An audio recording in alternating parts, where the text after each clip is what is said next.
Muy bien, pues vamos con un ejemplito de propiedades coligativas de las disoluciones. El ejemplo dice así: una disolución se ha preparado con 80 gramos de NaOH, soluto, y 420 gramos de agua, que este es el disolvente. En total, ya veis que tengo 500 gramos de disolución. Su densidad es de 1,25 gramos partido de centímetro cúbico. Es decir, con la masa de disolución, que son 500 gramos, y la densidad de disolución, que es 1,25 gramos entre centímetro cúbico o mililitros, puedo sacar el volumen de disolución.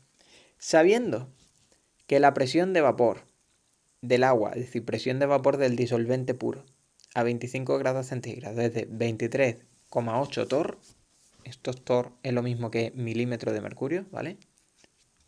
Calcula, apartado A, el descenso que experimenta la presión de vapor, es decir, el incremento de P, y la presión de vapor de la disolución preparada. Es decir, la P sub V con la D mayúscula, ¿vale? Presión de vapor de la disolución preparada. El descenso crioscópico, es decir, el incremento de T, y la temperatura a la que congelaría la disolución, que sería la temperatura de fusión de la D mayúscula de la disolución. El aumento bulloscópico, otra vez el incremento de T sub B, y la temperatura a la que bulliría la disolución, temperatura de ebullición de la D mayúscula. Y por último, la presión osmótica de la disolución a la temperatura dada, a 25 grados, ¿vale? A 25 grados centígrados. Vale. Siempre que tengamos un ejercicio de propiedades coligativas de las disoluciones, vamos a calcular aquellas concentraciones que necesite para calcular las cosas que me piden, ¿vale? Eso siempre lo vamos a hacer lo primero. Vamos a ir apuntando datos para saber qué me piden y, por consiguiente, saber qué tengo que calcular con anterioridad. La masa de soluto son 80 gramos. 80 gramos NaOH. La masa del disolvente me dicen que son 420 gramos de agua. La densidad es de 1,25 gramos partido de centímetro cúbico. Ya puedo hacer aquí directamente que la masa de disolución, por tanto, son 500 gramos. ¿Vale? La densidad de disolución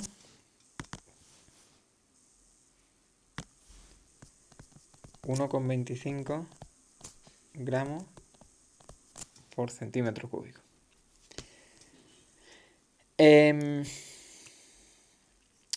La presión de vapor del agua a 25 grados centígrados, presión de vapor del disolvente, es 23,8 torr, que lo podéis apuntar así, o milímetros de mercurio, ¿vale? Lo que prefiráis.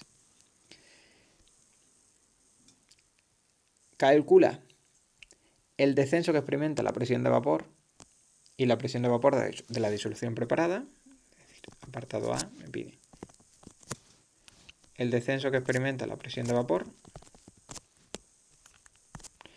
y la presión de vapor de la disolución.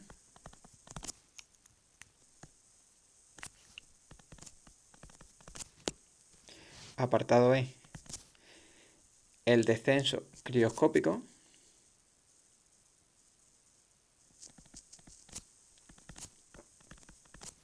y la temperatura de fusión de la disolución.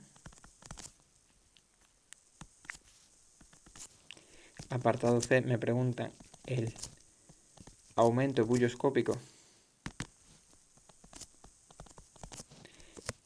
y la temperatura de ebullición de la disolución.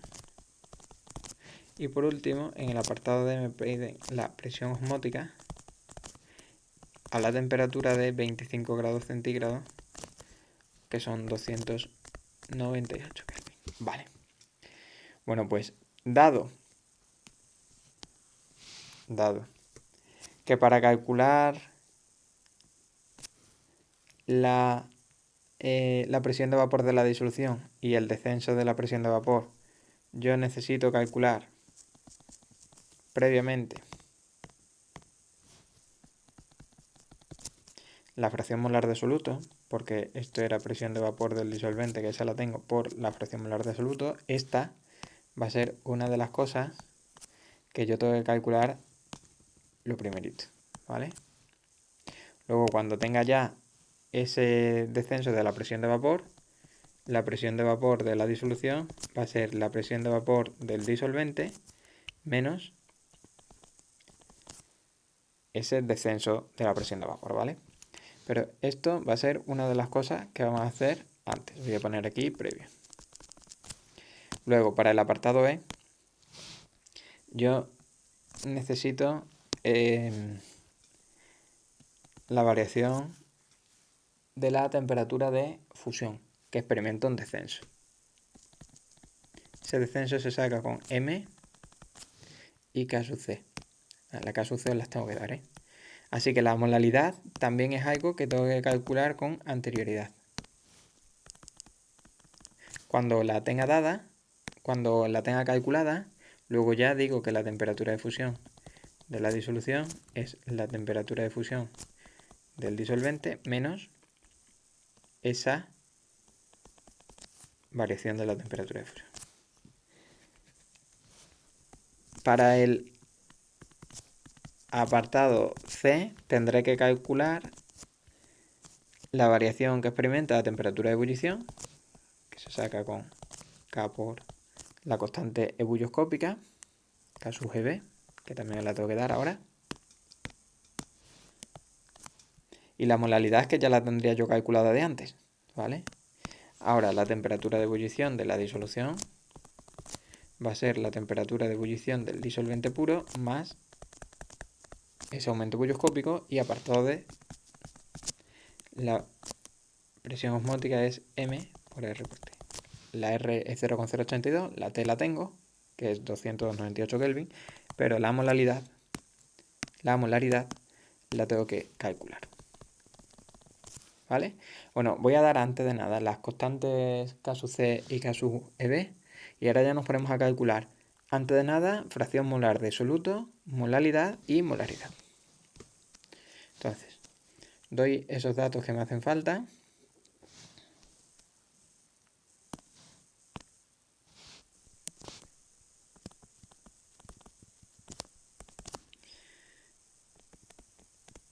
Constante crioscópica del agua, K sub C igual y constante ebulloscópica del agua.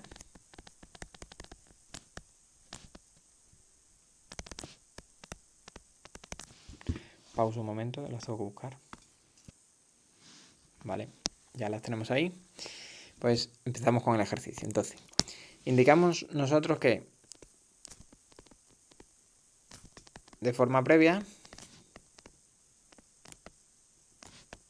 hallamos las concentraciones que necesitamos.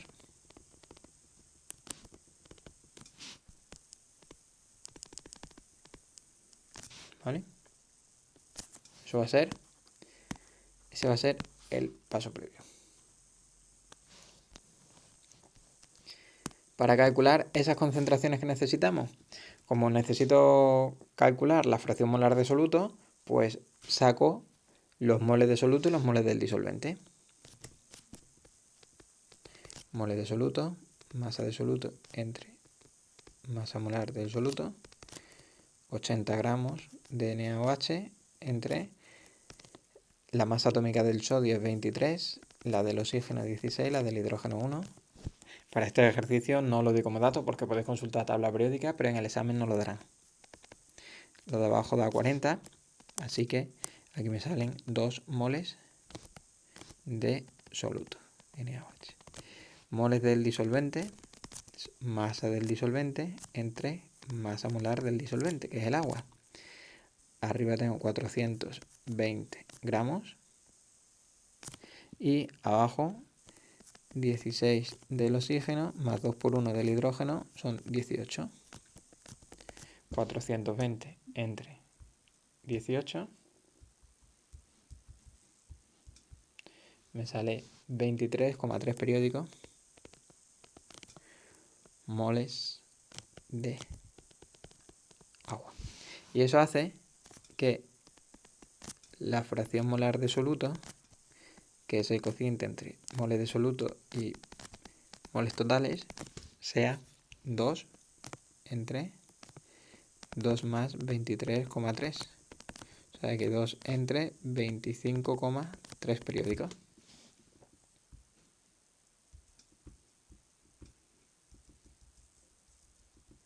Y eso nos sale 0,0789. Vale, bueno, pues esa fracción molar de soluto ya la tenemos, que la vamos a necesitar luego.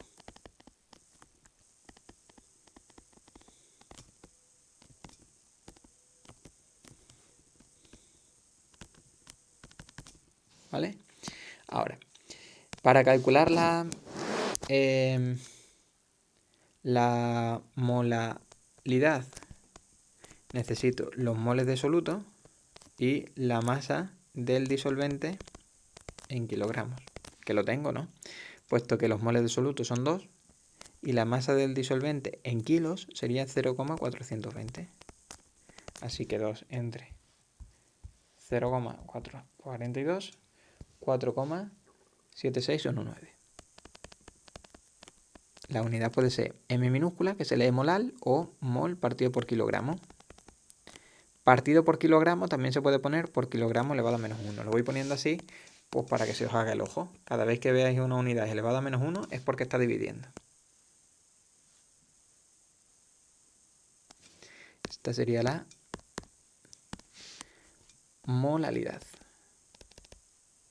Vale, y ahora, para sacar la molaridad necesito el volumen de la disolución. Así que saco antes el volumen de la disolución. Como densidad de la disolución es masa de disolución entre volumen de disolución. Volumen de disolución pasa multiplicando y la densidad dividiendo. La masa de disolución son 500 gramos y la densidad es 1,25 gramos por cada centímetro cúbico, lo que me da 500 entre 1,25, que son 400 centímetros cúbicos. Como el centímetro cúbico equivale al mililitro, pues esto equivale a 0,4 litros. Así que la molaridad, moles de soluto, entre volumen de la disolución en litros sería 2 entre 0,4, que me sale 5, m mayúscula, que se lee molar, o mol partido por litro, que como ya hemos aprendido, pues se puede escribir así, ¿vale? Algo que es bastante común. Vale, ahora ya, fijaos que ya hemos calculado esas cosas que teníamos que calcular previamente. Así que ya tenemos todas las herramientas para empezar a calcular cosas.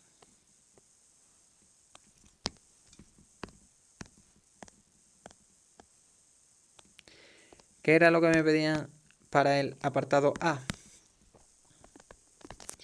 Pues, en primer lugar, el descenso que experimenta la presión de vapor.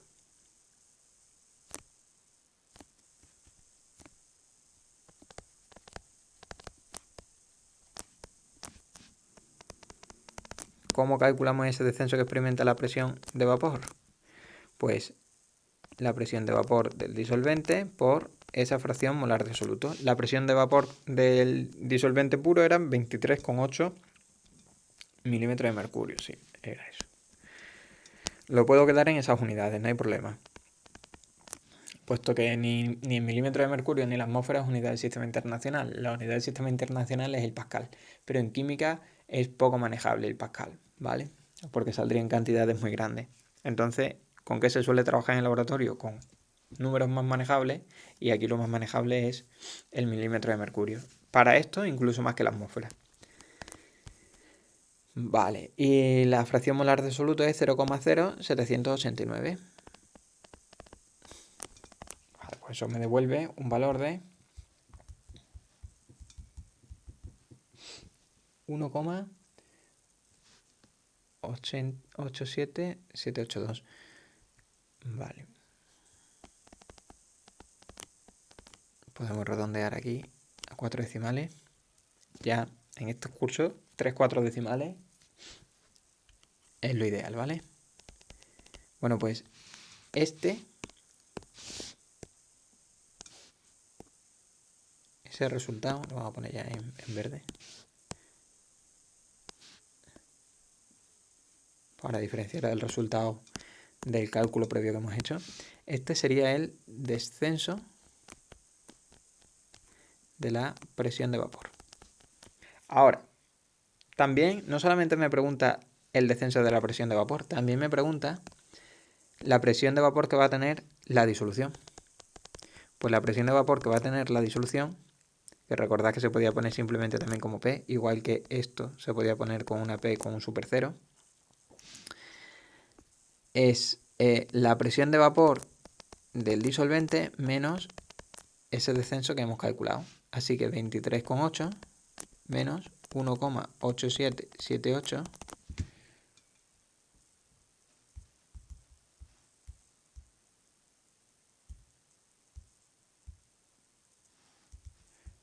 que nos da 21,9222 milímetros de mercurio. Si os dais cuenta, ahora la presión de vapor es más baja. Ha experimentado un descenso. Pues esta ahora sería presión de vapor de la disolución preparada. Ok, si os dais cuenta, sabiendo lo que hay que hacer, que prácticamente siempre hay que hacer lo mismo, el ejercicio es fácil. Lo único es, pues bueno, saberse la fórmula, que es cada cosa, que si no se explica y no se detalla, pues puede parecer lioso, porque no sabéis que tenéis que calcular en cada momento. Ahora, apartado B, pues calculemos primero el descenso crioscópico. Bueno, aquí habíamos hecho ya las dos cosas, así que calculamos el incremento de P y luego la presión de vapor de la disolución. Aquí vamos a hacer lo mismo. Calculamos primero el descenso crioscópico y luego la temperatura de fusión de la disolución, que es la temperatura a la que congela. Primero el descenso crioscópico, que es la molalidad por la constante crioscópica. La molalidad la habíamos calculado ahí arriba, que nos daba 4,7619. Y la constante crioscópica era 1,86.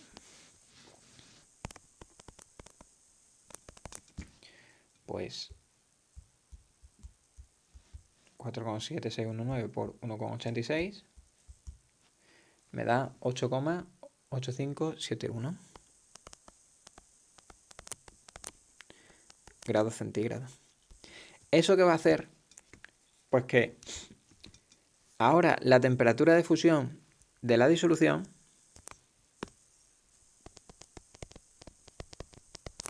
ya no sea los 0 grados centígrados a los que fundía el agua, sino que congele a una temperatura aún inferior, ¿vale? Vale, eso me va a dar lo siguiente: 0 grados centígrados menos 8,8571 grados centígrados, pues el resultado es menos 8,8571 grados centígrados, ¿vale? Y aquí tenemos calculadas dos cosas. Por un lado, el descenso crioscópico,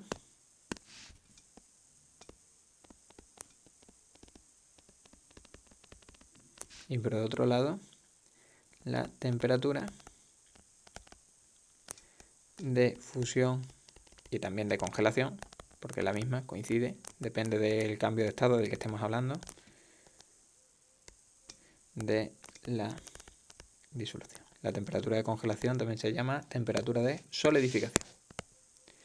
Vale, justamente por esto tiene una consecuencia muy importante que además vemos muy a menudo en las carreteras y en invierno. Mirad, vamos a suponer que estemos a menos 2 grados centígrados en la carretera, donde había estado lloviendo. Claro, si estamos en la carretera a menos 2 grados centígrados y ahí se había formado un charquito de agua,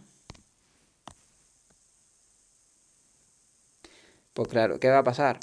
Pues que si estamos a menos 2 grados centígrados, esto se convierte en hielo, ¿vale? ¿Qué ocurre si, por ejemplo, echamos un soluto? Echamos aquí un soluto, como podría ser la sal. Por eso pasan los camiones, esos de tráfico, echando sal. Pues que ahora la temperatura que antes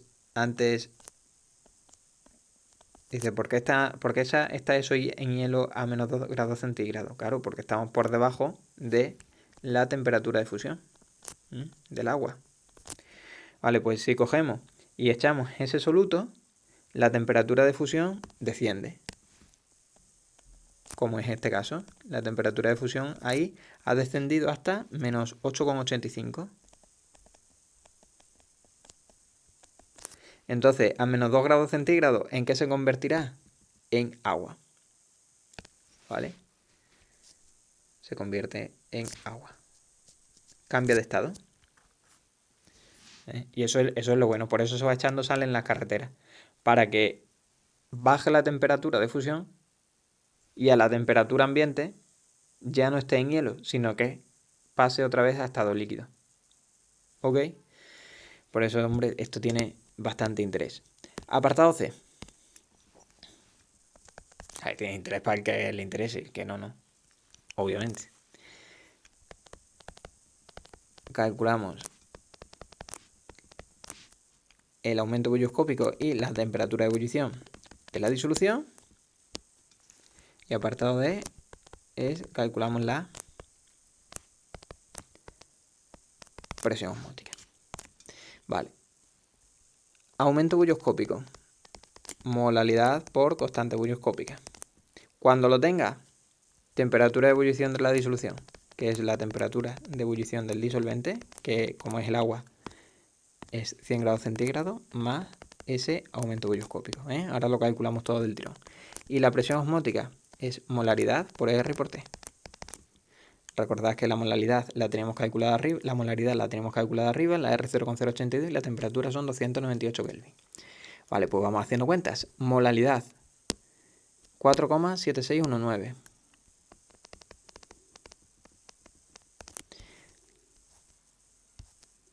Constante bulloscópica, creo que era 0,52.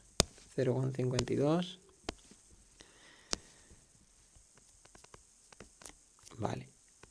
Y ahora lo que me dé, luego haré que la temperatura de ebullición del disolvente, que era 100 grados centígrados, más eso que me dé, ¿no? Vale, pues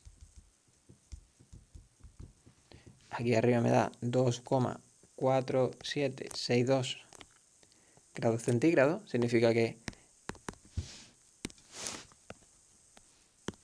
la temperatura a la que ebulle la disolución va a estar 2,4762 grados centígrados por encima de aquella a la que ebullía el disolvente puro. Así que me saldría esa temperatura de ebullición de la disolución 102,4762.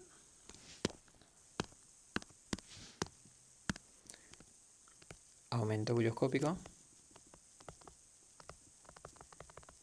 y temperatura